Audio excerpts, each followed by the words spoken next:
I want to start out by giving all praises to Yahweh, Ba'Shem, Yahushai, Ba'Shem, Ruach Kodash, double honors to my teachers, the apostles of the great millstone. Peace and mercy to the elect who are the house of David, coming back in the reincarnation. And shalom to the 130 Asherallah, who today are 1 out of every 3 Negroes, Latinos, and Native Indians, who before losing their true heritage, as prophesied in Jeremiah 17:4, were known as the Israelites of the Holy Bible. Now in today's lesson I want to go ahead and touch upon the mark of the beast. As it is the year of the Karagma, I want to go ahead and cover some latest details. But let me get into the scripture. This is Revelations 13 and 16. And he causes all, both small and great, rich and poor, free and bond, to receive a mark in their right hand or in their foreheads, and that no man might buy or sell save that he that had the mark, and that the name of the beast and the number of his name. You're having small movements now that the Cashless Society is starting to become more a reality here in the States. Over in China, they've already pretty much adopted it with the QR payment systems. But over here, they're starting to make that movement. And as you can see in this video,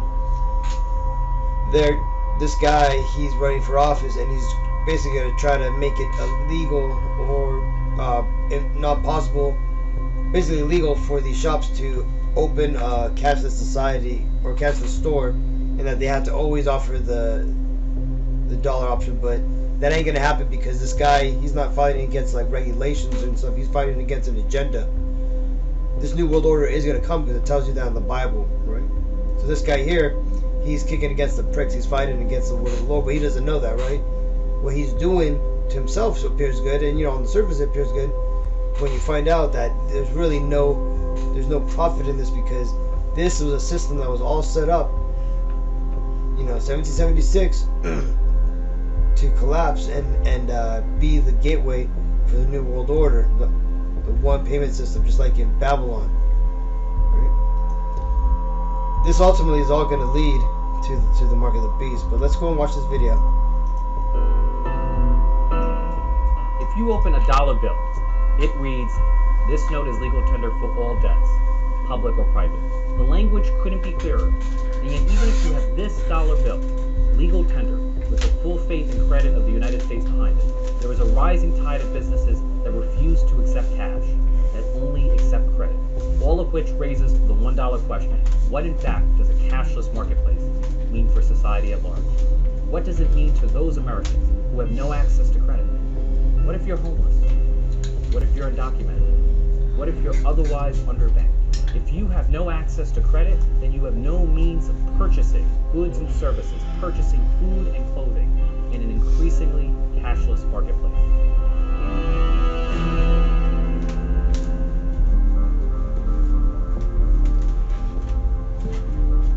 Now, defenders of cashless businesses love to promote the myth that everyone has credit. But those who claim that credit is universally within reach are living in a bubble of privilege, far removed from the reality of widespread poverty. 25% of New Yorkers are underbanked. So even if a cashless business model appears to be neutral on paper, it has a real-world exclusionary effect. Making credit a requirement for consumption is a little like making identification a requirement for voting. The effect is the same: the disempowerment of America's most vulnerable communities. But a cashless marketplace not only affects the poor, it has consequences for all of us. Even if you have access to credit, you might prefer cash as a mode of payment for reasons relating to privacy, because it does not involve the sharing of private information. There's a push for restaurants to stop taking cash altogether. Visa's calling it the Cashless Challenge. It's offering 50 restaurants, food trucks, and cafes $10,000 each to stop taking dollar bills. Short term, it's appealing, but long term, I still think you alienate a customer bases that you don't want to mess with,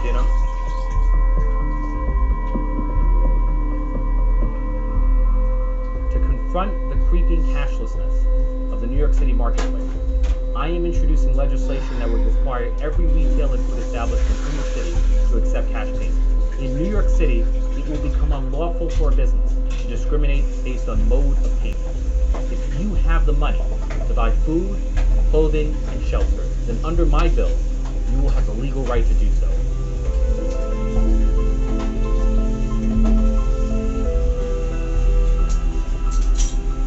Since 1964, with the enactment of the Civil Rights Act, there has been a legal guarantee against discrimination in public accommodations. Private businesses are public accommodations, and therefore have an obligation to treat all of us equally, regardless of whether we pay by cash or by credit.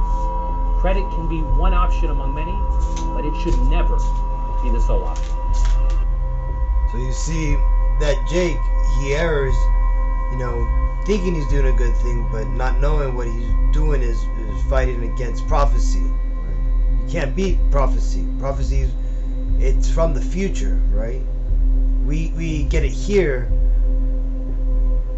but again, it comes from the future, so they already know what the outcome is. This is why the Lord cannot be overtaken or gainsaid. Now, that's going to ultimately lead to the mark of the beast, right? As this here tells you, it says the year of Charagma, right? It tells you, let's see.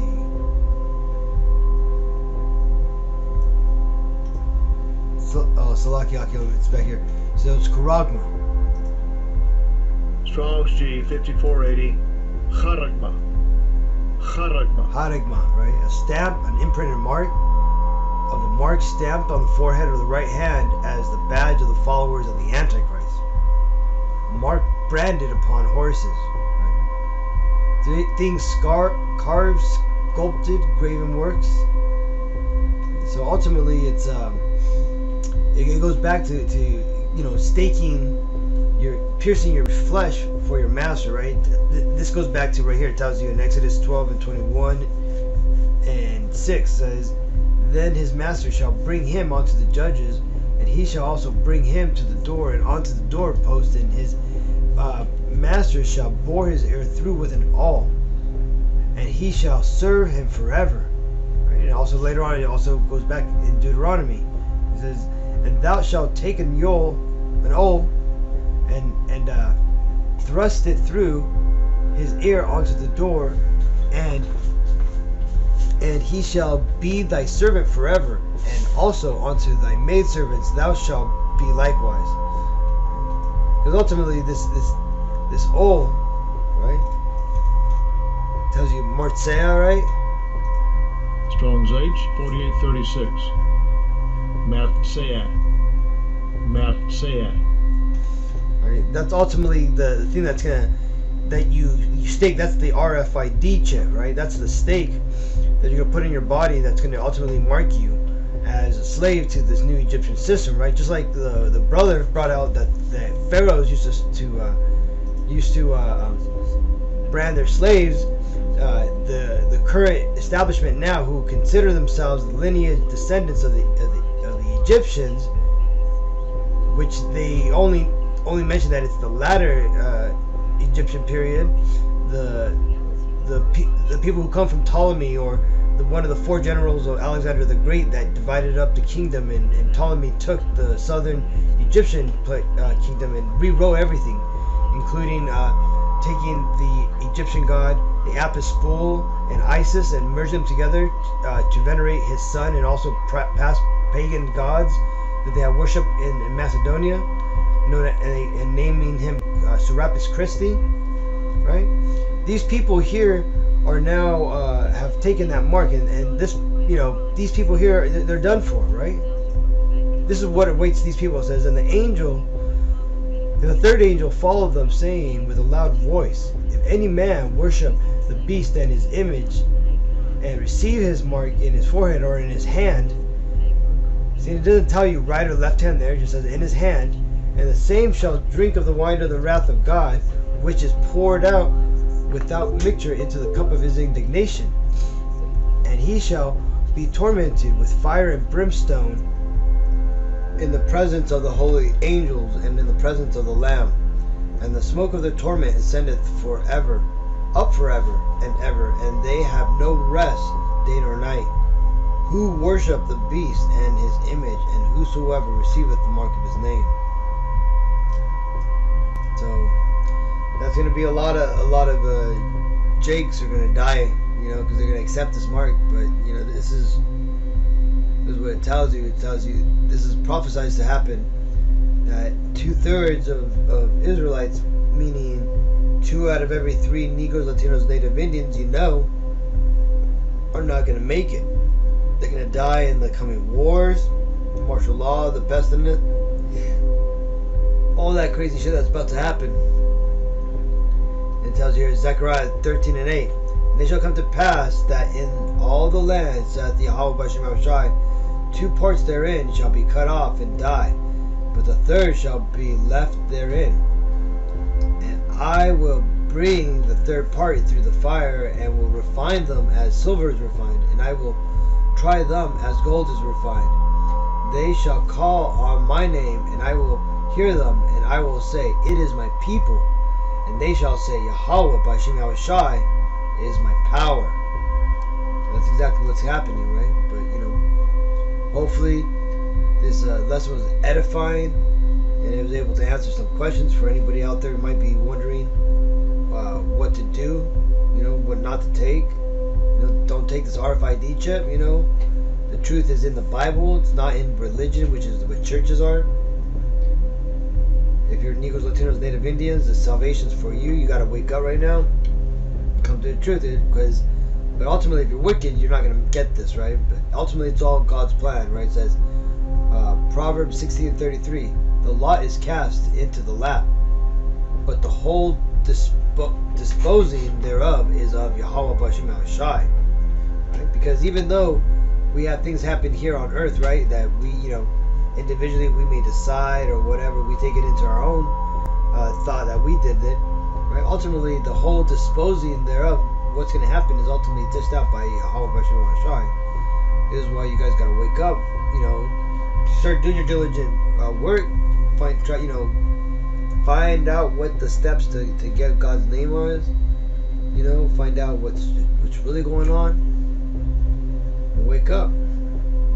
Alright, Shalom, Makim. Until next time, I want to give all praise to Yahweh, B'Shem Yahushai, the waters, my teachers, the Apostle Great Millstone, and peace and mercy to the elect, and the house of David. Shalom.